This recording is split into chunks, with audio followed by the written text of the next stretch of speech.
Taurus. Welcome to your March 2018 Astro Update. It's Rena here.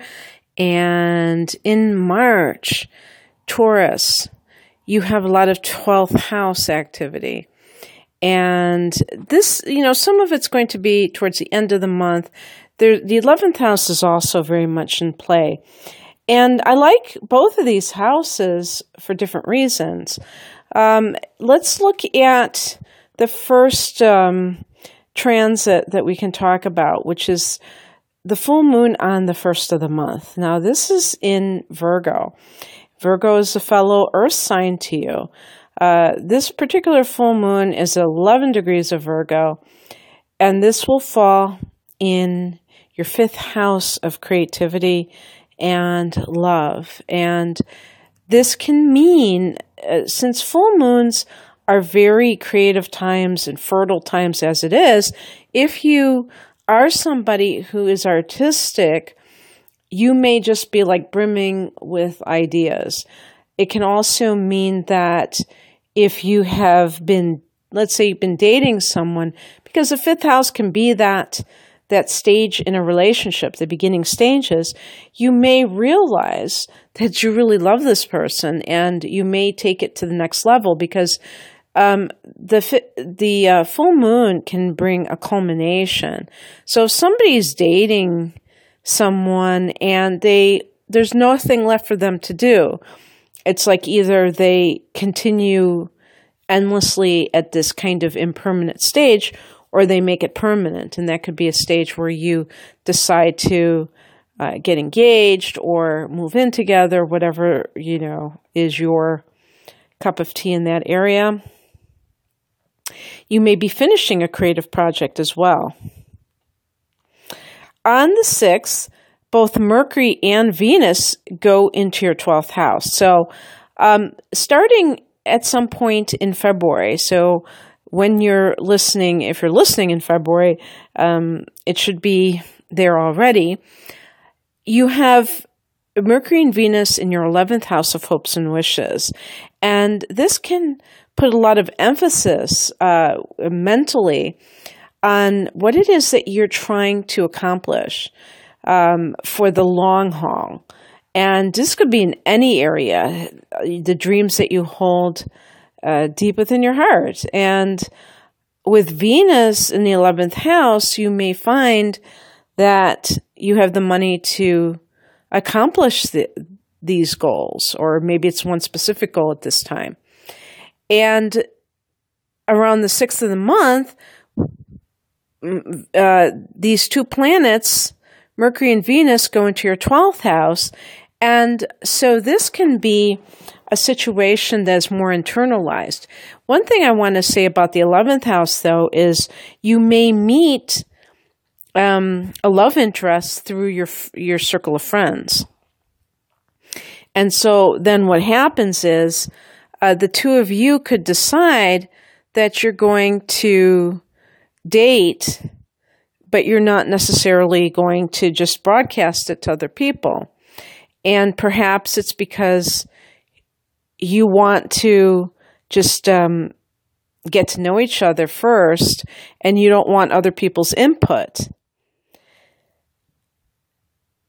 The 12th house, to have Venus here, could mean that you realize that a person that you have met that's a love interest is actually a past life connection, possibly a twin flame or a soulmate. And this is further enhanced by the fact that the Mercury retrograde, which happens later in the month on the 22nd of March, is falling in that 12th house. So it could be like directly indicating some sort of past life, somebody coming back from the past. Now, this could be in this lifetime too. It doesn't have to be, but since it's in the 12th house, it makes me wonder if it will be. And who knows, maybe it's a new person you meet, but you feel like you've known them forever, and that's because it's a karmic relationship. Sometimes, there's some kind of clandestine vibe going on with Mercury and Venus in the 12th house, where you're kind of sneaking around for some reason. As I said, it could be because you don't want other people to kind of give their 2 cents about your relationship.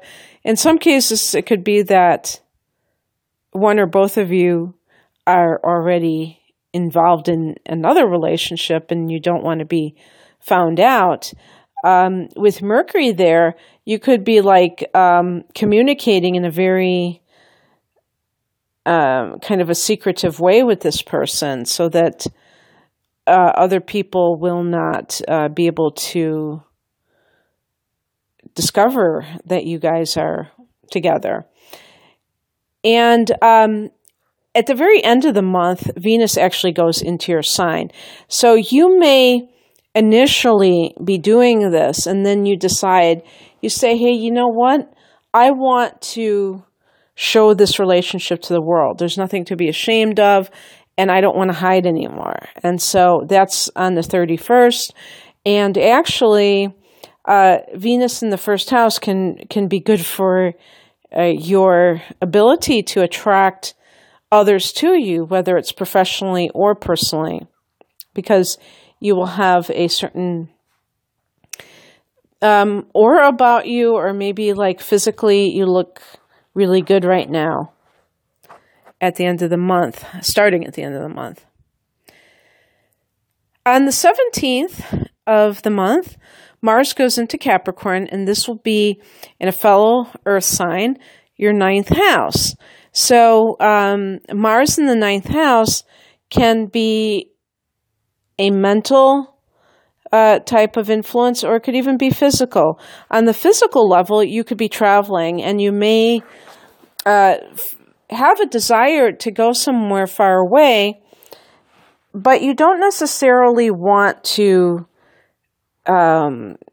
stay with some kind of a tour group. You have this strong urge just to like explore. Mars is very active, and it may just enjoy the sensation of being able to go, to be self-directed where you go. The other thing about this area is that it deals with university level learning or teaching. So, for instance, you may be very ambitious about a degree that you're pursuing. Maybe you're going back to school. Of course, this is in March, in mid-March. So this would be in the middle of a term for most people. But perhaps you're not actually enrolled, but you're like, all of a sudden you are just chomping at the bit that you want to do this. And it can also be that you're publishing something, or that you have some kind of a cause that you're becoming quite fanatical about, and you really want to share it with others.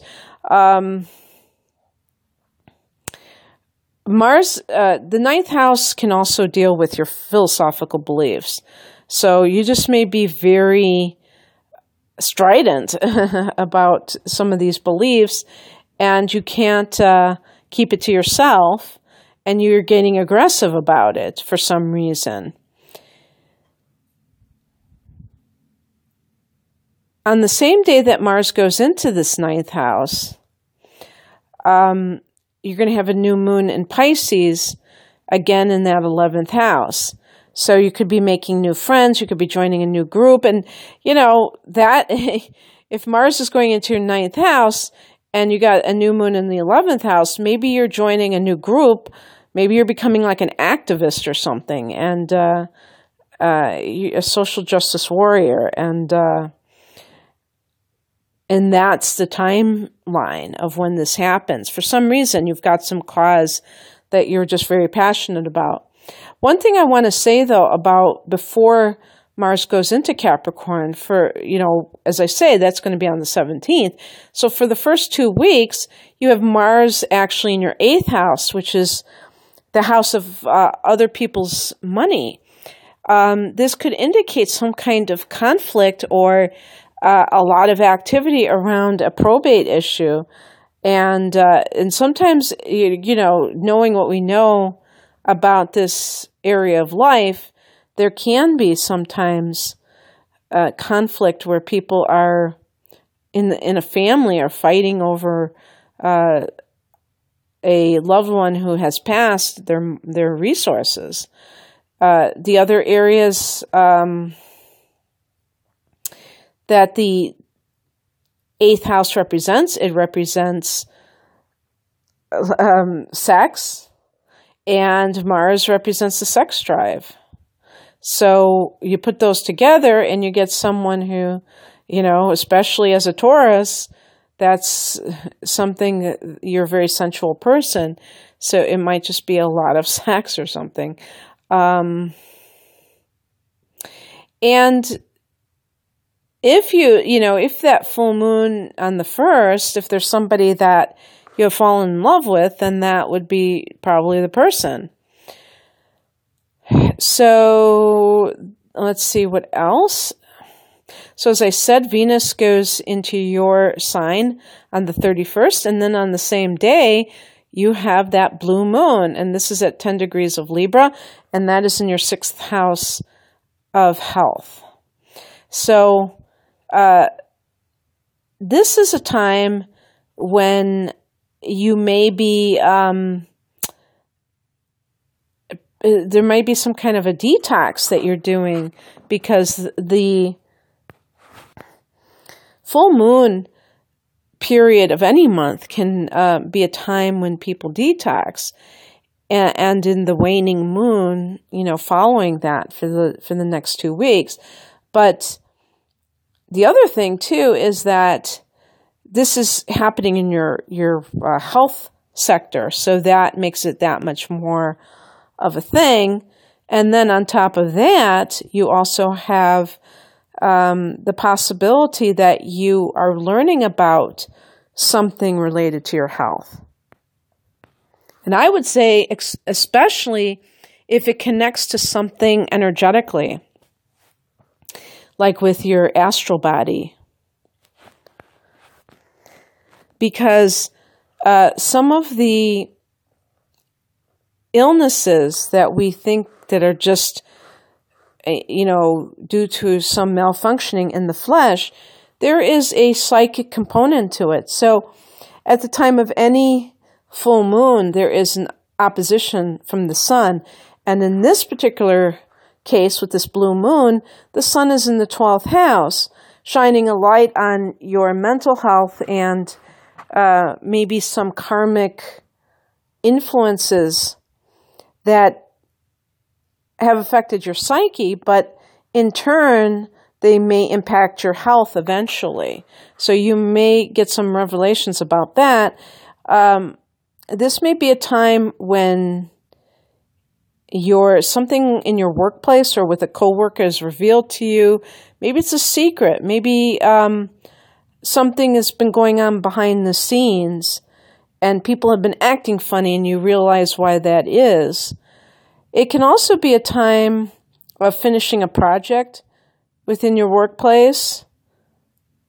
Maybe you go to a different department in your office for whatever reason. Some sort of wrapping up, something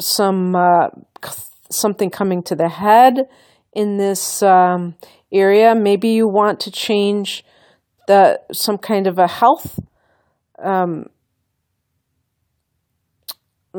addition to detox, maybe you're looking to stop eating a certain diet, and maybe you're looking to some other kind of way of eating that is more well suited for your health.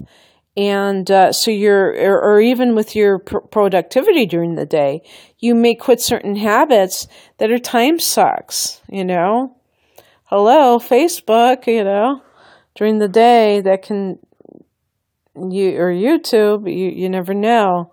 There may be things that you need to restrict or quit altogether in order to be more productive if you work from home.